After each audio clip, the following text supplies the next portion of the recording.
Yang seharusnya terjadi akan tetap terjadi untuk keseimbangan dan keadilan.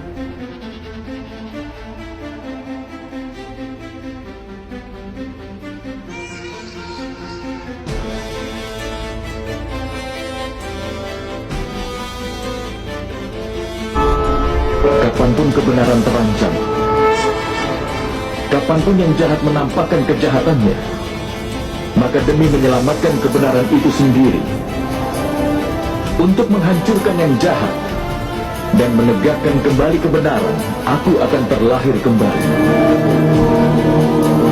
Ini telah terjadi di setiap zaman dan akan terus terjadi di masa depan.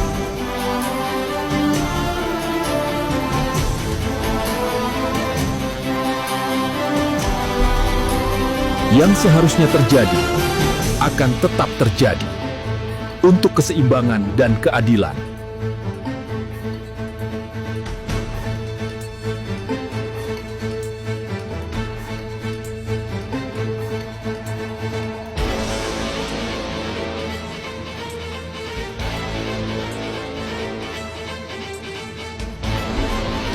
Yang seharusnya terjadi akan tetap terjadi untuk keseimbangan dan keadilan.